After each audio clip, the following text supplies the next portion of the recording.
She didn't die. Chicago PD found her. Did she know what the files were? The ones you leaked to Miller? No.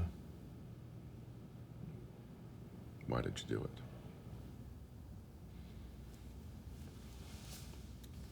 it?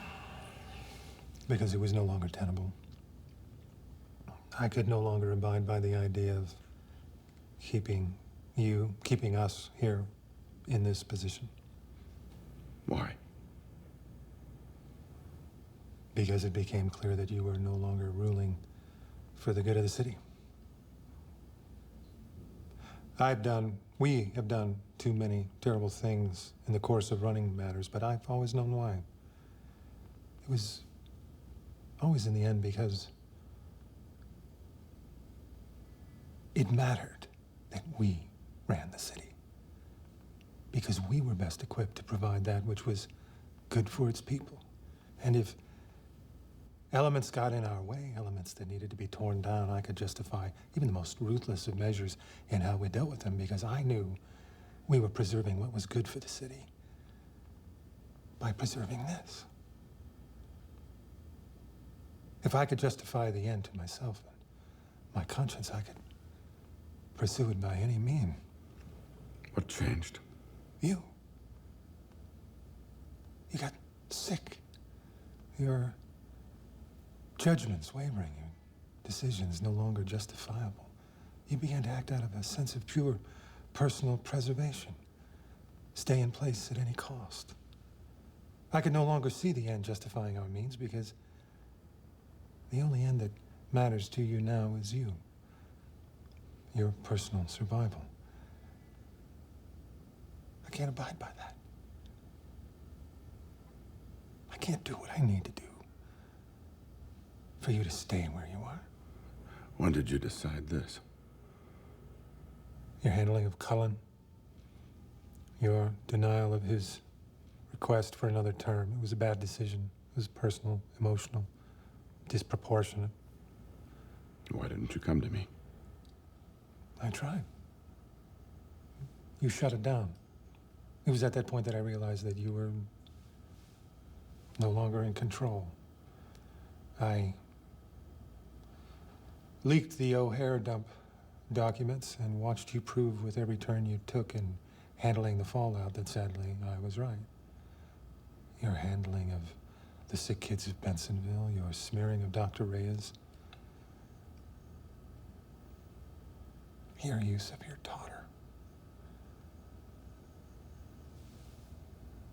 Was I not right to think that you would stop at nothing, to spare yourself above everything and everyone else? Why not resign? Why try to take me out of the picture instead of yourself? Because men like you never leave. The system isn't designed to cleanse itself of a Tom Kane. You stay and hold on to power beyond when you should, and in so doing, bring corruption to everything while you remain. You need to be pushed. I did the pushing. I'm dying. I know. The question is, given where you sit, does that make you more dangerous or less? What now?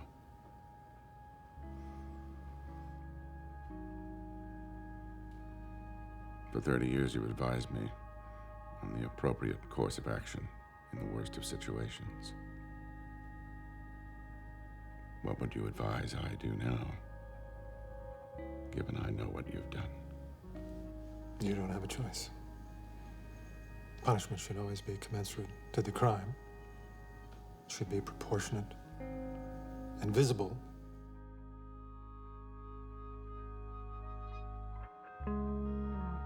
A punishment is not only an act of retribution, it's also a signal. It needs to be seen and understood by anyone else who might have flirted with the notion of committing the same transgression.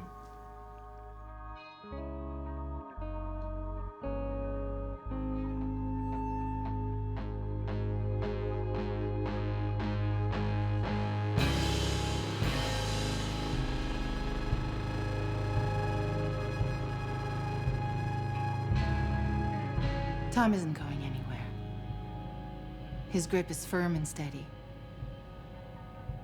I believe it, and frankly, I'm relieved about it. And the kid? Treasurer Zajac is on board. There is no run on the Mayoralty next year. Today's primary vote will make it all clear to everyone. Wipe all the confusion clean. Tom is staying. What can I do?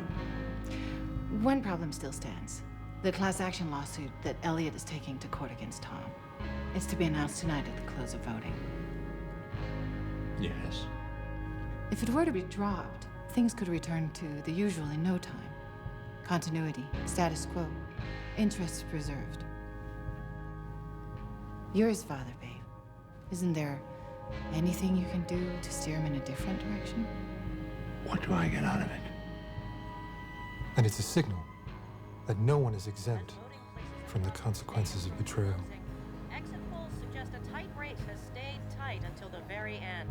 Incumbent Governor McCall Cullen holding sway in rural areas and smaller municipalities, with Treasurer Zajac showing strongly in Aurora, Rockford, Joliet, Naperville, Peoria, and of course, Cook County.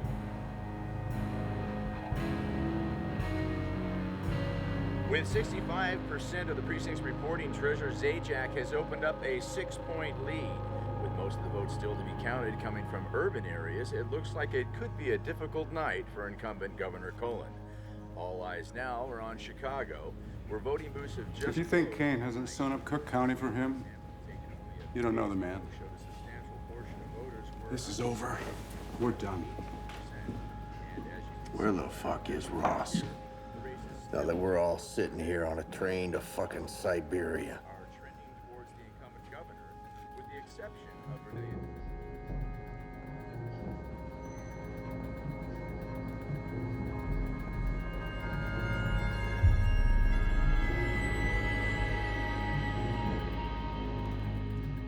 Yes, ma'am. You're holding for Alderman Clausen? No, Alderman Ross. Who, sir? Ross? I'm sorry, sir. I'd like to speak to him, please. Nobody's answering his extension, sir. Sir. Well, can you tell him that I called? Yes, what was your name? Moco Ruiz. You know everybody. Yes, I know it's after hours. All right, sir.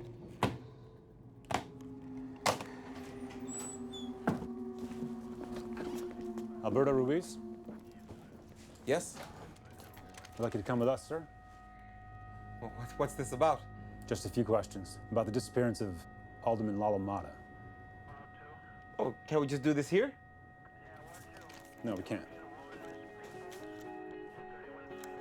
We had a saying when I was in the Boy Scouts, whenever we entered a camp: take pictures, leave footprints. But now more than ever, you must do neither. With 75% of precincts reporting, we are close to declaring a winner in the gubernatorial primary.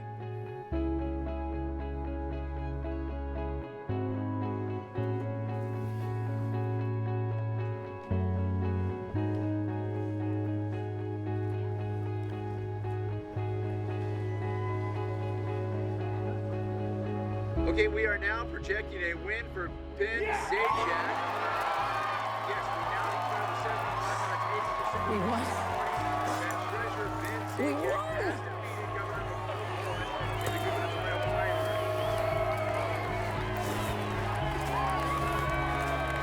Do you forgive me? No. If I did, I'd have to leave you.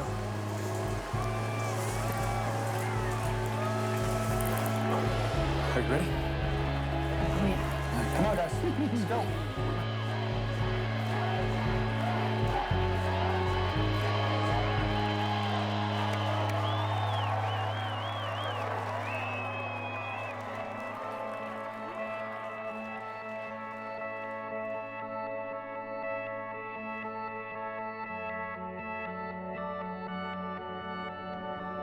Now they don't call me Governor Solid, you know, so let's wipe the glum looks off all those faces out there. 3 terms in office, huh? Not a bad run.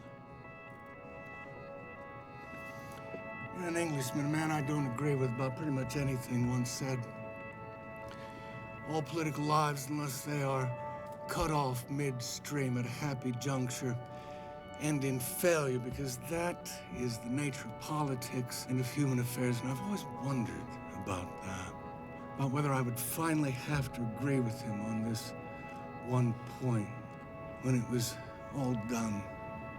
Let me tell you, I still don't agree with him about anything. Because in this moment, I don't feel failure. I feel gratitude to the people of Illinois for all that they are, to my staff and friends throughout the years for all that they have done, to those that I love for all that they have given. I feel peace, and I feel serenity. I'll keep doing what I have done all along, though now, perhaps in a different form. I wish Treasurer candidate Zajac the best moving forward. Thank you all. May God bless you.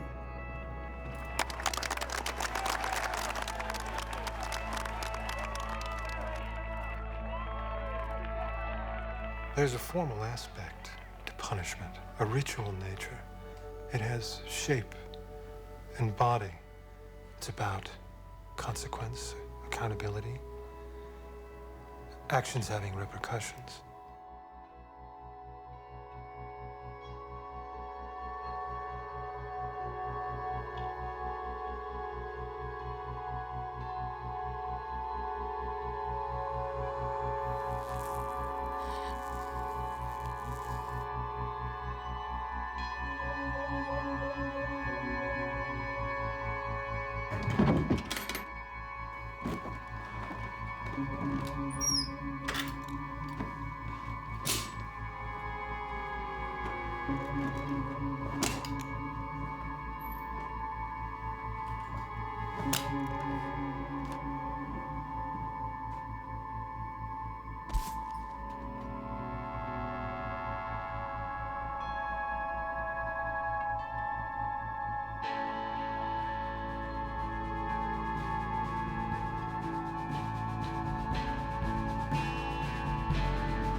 Expressing the truth of the moment.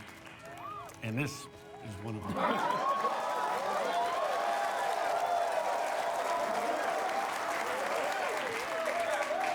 stand here before you filled with hope.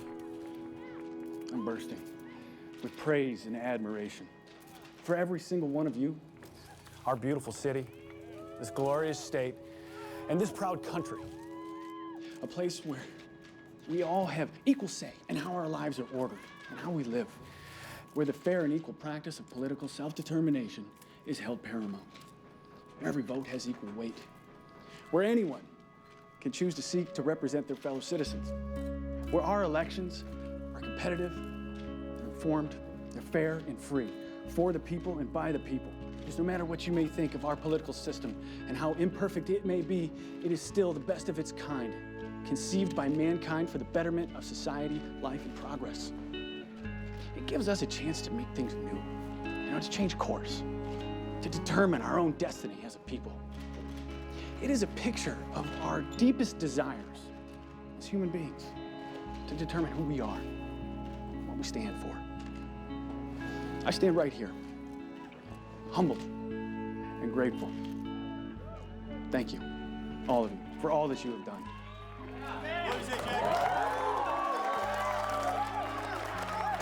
I want to thank my staff, my family, Maggie. But I would like to reserve my sincerest and most heartfelt thanks for the help of one individual. Mayor Tom Kane. Because he believed in me. He inspires me, and he pushes me every day to be a better public servant. Thank you. God bless you all, and God bless the state of Illinois. Miss O'Neill, Sam Miller, Chicago Sentinel. I know. Big night for him. Yes. The mayor, too. Mr. Miller? Yes.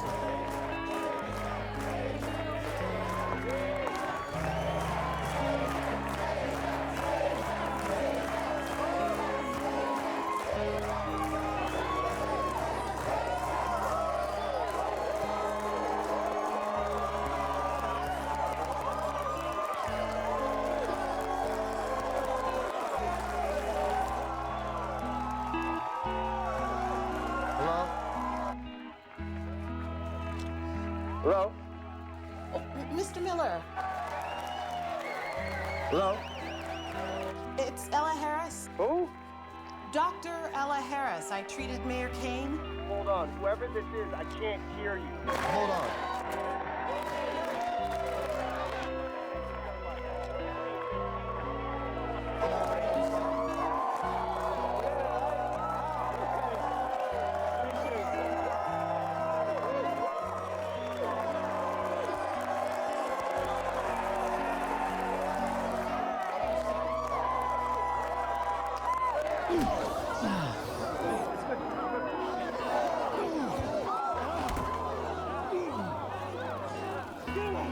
It's vital that the transgressors understand the rules they've broken.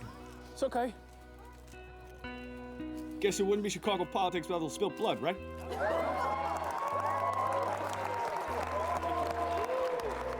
Your choice of punishment needs to be seen as fair, proportional, and reciprocal. But the nature can only be decided by the punisher himself.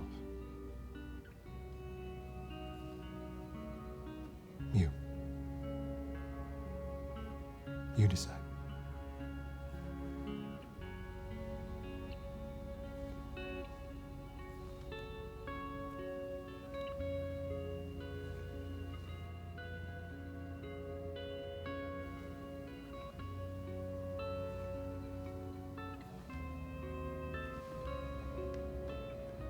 Boss. Stoney.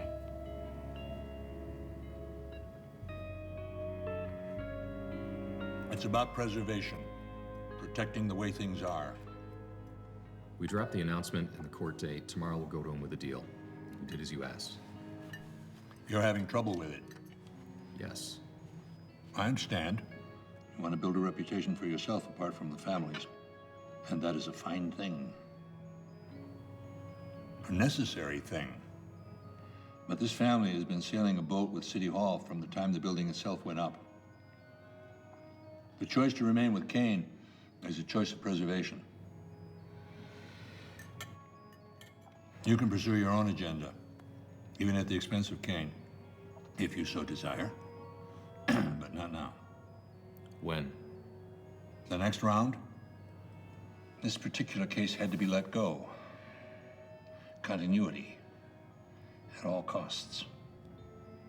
Leaving the landscape unchanged, or changed in appearance only, is how we've gotten to where we are, and how we stay here for the future.